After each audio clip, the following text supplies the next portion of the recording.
Madam President, thank you very much. I come to the floor today as we debate really difficult, challenging, and serious issues. I'm reminded that I didn't seek to be a United States Senator to do what we have been doing month after month, mostly spending each day dealing with confirmations and nominations.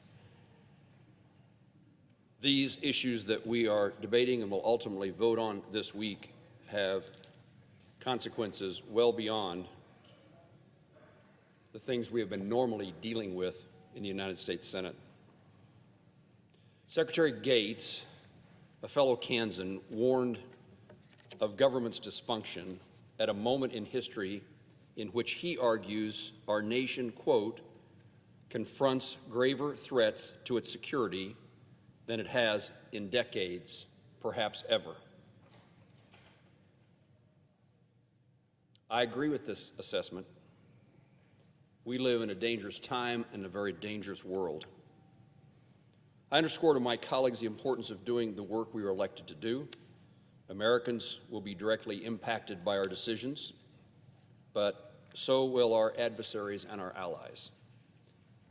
The United States must be a steadfast and reliable partner in the midst of so many dangers that threaten our nation's peace and prosperity. The dangers are certainly to the other people within the world and other nations, but what we are dealing with are threats to our own national peace and prosperity. The national security crises abroad are challenging and they're ever increasing. China is rapidly modernizing its military with the goal of being ready to invade Taiwan by 2027. Putin continues Russia's aggression in Ukraine, putting strain on European allies and on food supplies around the world. Iran is providing support for terrorism that is attacking our ships and bases and killed 3 service members last month. Hamas has stated its intent to wipe Israel off the map, even saying the terrorist attack on October 7th was just the beginning. North Korea's expansion of its nuclear arsenal places risk to us here in our homeland. In a joint Fox News op-ed that I penned with former Secretary Mike Pompeo, we stated this: the preservation of freedom requires enormous efforts. Indeed, liberty demands the marshaling of every resource necessary in its defense against those who would see it destroyed. Putin has chosen to pursue the reconstitution of the Russian Empire according to his own warped vision of Russian history. And he's made it clear that he has aspirations beyond Ukraine and that he views NATO as Russia's enemy.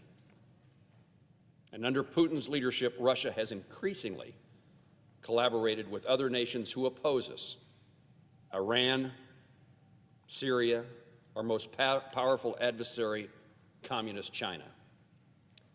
Allowing the war in Ukraine to fester will only prolong and deepen the instability already wrought, and it puts at greater risk 100,000 U.S. service members defending NATO's borders, including those from Fort Riley, Kansas. It is in America's national interest to assist Ukraine in repelling Russia's invasion. I thought about wearing a tie the color of Ukraine's flag. We see those every once in a while. And I thought to myself, that's a mistake. While this has something to do with Ukraine, this is really about America, about the United States of America. We are doing what is necessary for our own well-being and our own preservation. Ending the war on terms favorable to Ukraine will leave Ukraine and NATO's front in a stronger and better position to deter further Russian aggression. By treaty, by NATO agreement, we have no choice that should Putin take the next step and invade a NATO member country, we will not just be supplying aid, but we will be supplying military young men and women. Allowing the war to continue is damaging allowing Ukraine to not be successful is damaging our own security and well-being. We must project strength. Failure to do so undermines our credibility, and that resonates around the globe. A large majority of the funding provided in this legislation to Ukraine, this legislation that says it's to Ukraine, has really been directly injected back into the United States economy. This bill provides $35 billion to replenish American stockpiles and develop and produce and purchase American-made weapons. This is not a blank check for Ukraine. It's not a blank check for Israel. It's not a blank check for Taiwan. There's nothing free about this. We're spending a lot of money.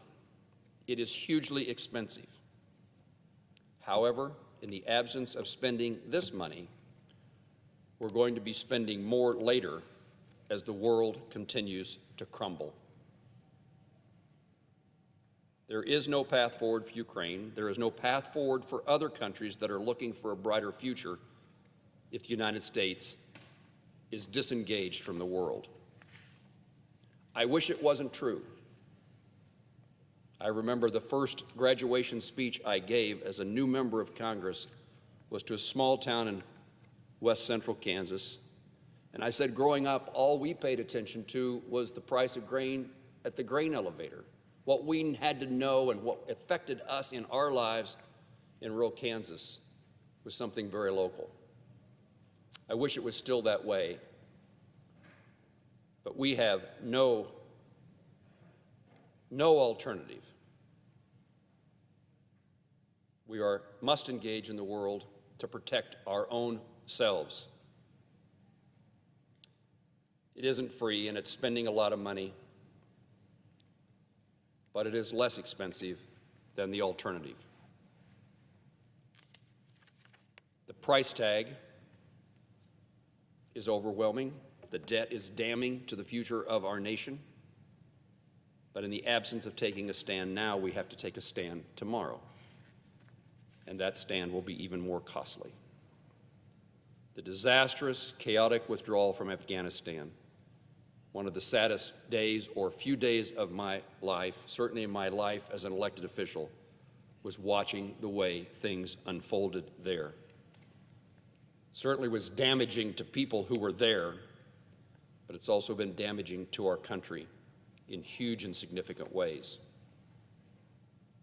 The whole world watched as a void in leadership resulted in the death of American service members and stranded thousands of our Afghan allies. Those who helped our servicemen and women stranded them behind enemy lines, perhaps to their certain death. I was critical and remain critical of the Biden administration for the manner in which we came out of Afghanistan, and many of my colleagues, especially Republican colleagues, joined me in that criticism.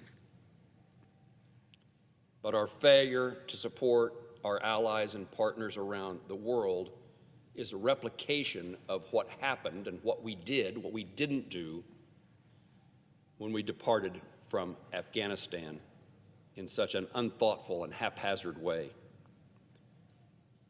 We have an opportunity to partially remedy the situation by passing legislation to protect those Afghan citizens who helped save the lives and promote the success of American service members. As we debate how to proceed in this national security supplemental, I'd take this moment to remind my colleagues of the importance of a bill, the Afghan Adjustment Act, as we seek to attain a vote on an amendment to this bill to assure that those Afghan allies are not forgotten. As Kabul fell to the Taliban, and while I can certainly see the importance of this to those Afghans, this issue comes to me as a member of this body who spends and devotes time to our veterans, to our military men and women, and our veterans extended the creed, "Leave no man behind," as they help their Afghan partners flee to the United States for safety. I don't have the ability to undo what the Biden administration didn't do or what it did. I don't have the ability to change the outcome of their inept ability to lead on a global stage and defend the country. But we, as members of Congress, we can rein them in or push them in a certain direction. The reality is the decisions made by the administration in Afghanistan have come back to haunt us. We sent a message to the world. In my view, it's the same message we would send if we fail to pass the emergency supplemental, hopefully as amended. The administration continued its inaction at the border, and it's terribly frustrating. This administration has many tools it needs to improve the situation at our borders, and particularly our southern border. I'm disappointed we couldn't move forward on border policies as part of this package and to mandate the president to enforce the law. But it turned out there was no path forward on the border deal that would get the necessary votes in the Senate. And we wanted to succeed in having a border provision that not only worked, addressed seriously the problems on our border, but we also wanted to send a message to the House of Representatives that it's a piece of legislation that they could support. And unfortunately, we never got there. Senator Lankford demonstrated leadership. He did what he was asked to do. I'm in those meetings in which we talked about having a border provision of serious and significant magnitude before we move forward with help to any other country. I continue to believe that that is the right course of action, but now it doesn't seem to be a course that we are able to succeed and put into effect. It will take a different Congress and a different administration. Kansans are right to be upset when their government does not enforce the laws, and they're right to be upset when we spend too much money. I'm reluctant, as many of my constituents are, to spend more or to engage further in the world. But while I and many Kansans are angry and frustrated, our enemies abroad are on the march. There's not a day goes by but what I don't worry about what is happening elsewhere, and not so much about what's happening elsewhere to people who are there, but what happens in our own country if we don't deal with those circumstances today. It's always easier, I suppose, to look the other way, but often when we do that, the end result suggests that we should have looked right in the face of the problem and taken it on. Our enemies are on the march. I try never to use my membership of the Senate Committee on Intelligence to say I know something that nobody else knows. Certainly want to never suggest to Kansans that I know something that they don't know. I trust their judgment and believe in them. But China, Russia, Iran and its proxies, North Korea, are collaborating to weaken, to harm, and to attempt to make the United States abandon its leadership role. There's some morality to the decisions we make here, and I suppose there's an argument that can be made about the morality both ways, regardless of what we do. Morality, there actually is a right and wrong. I think we forget that in our country. Some things are right and some things are wrong, and we try to finesse so that we never have to make the decision about which ones are which. I suppose right and wrong comes from really your soul, who you are as a person, how you grew up, what your parents taught you, what you learned in church or synagogue.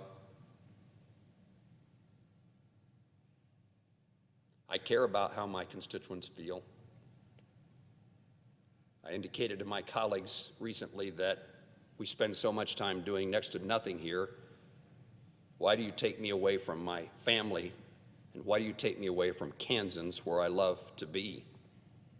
I'd always prefer to be in Kansas. But ever so often, there are issues that come before us that seem to be ones that explain why we are here. This is one of those moments in which we're finally escaping the drudgery and dissatisfaction of doing little. When I came to the United States Senate, I was welcomed here by the then Majority Leader, Harry Reid. Senator Reid was polite and pleasant to me, and always was. But on that day, on the first meeting as a new senator here on the Senate floor in that well, he said, "Jerry, welcome. How do you like being here?" My response was to Senator Reid, I was really honored that Kansans gave me the chance to do this job.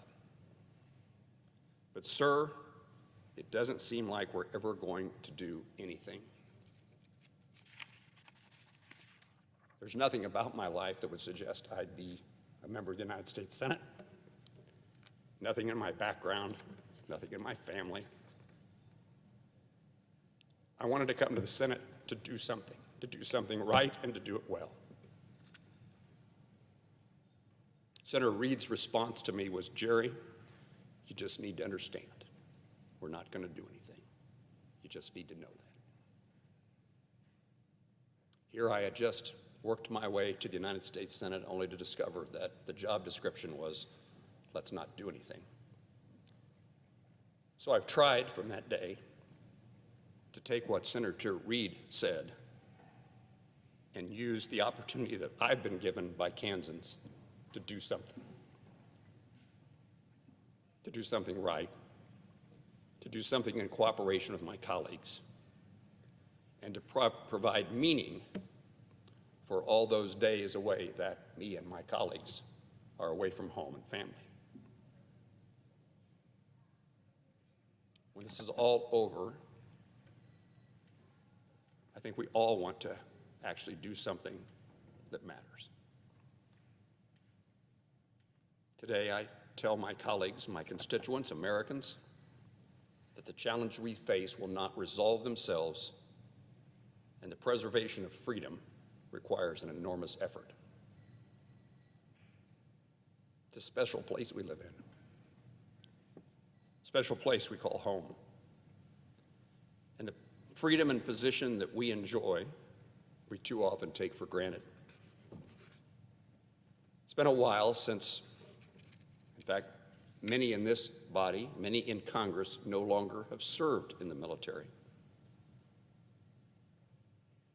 We have begun to forget what that burden of serving means.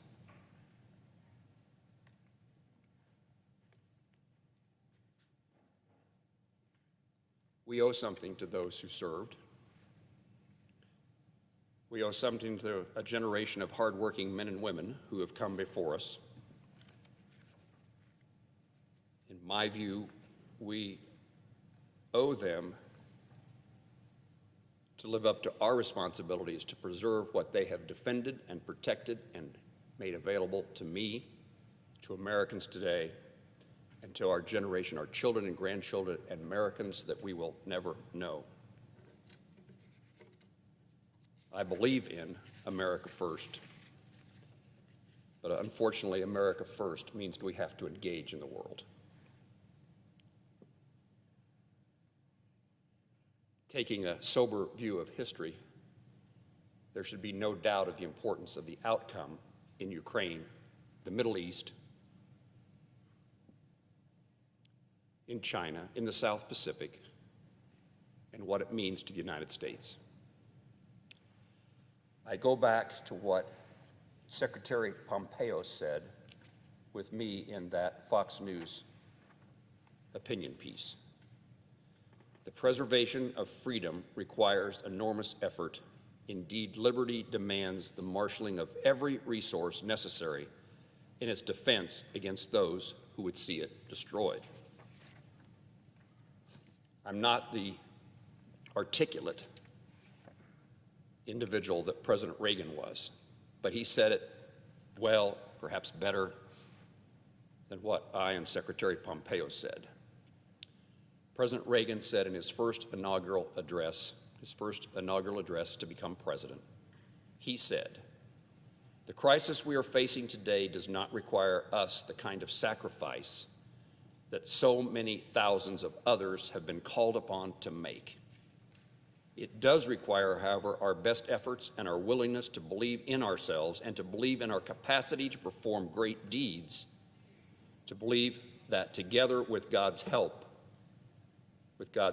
we can and will resolve the problems which now confront us." I'm tired of telling people when they ask me how I am. I say, well, I'm fine, my family's fine, but the world is a mess. You can't differentiate the two. Your family, you can't be fine if the world's crumbling. That's me, not Reagan. President Reagan concluded, "Together with God's help, we can and will resolve the problems which now confront us. And after all, why shouldn't we believe that? We're Americans." Mr. President, I reserve my time.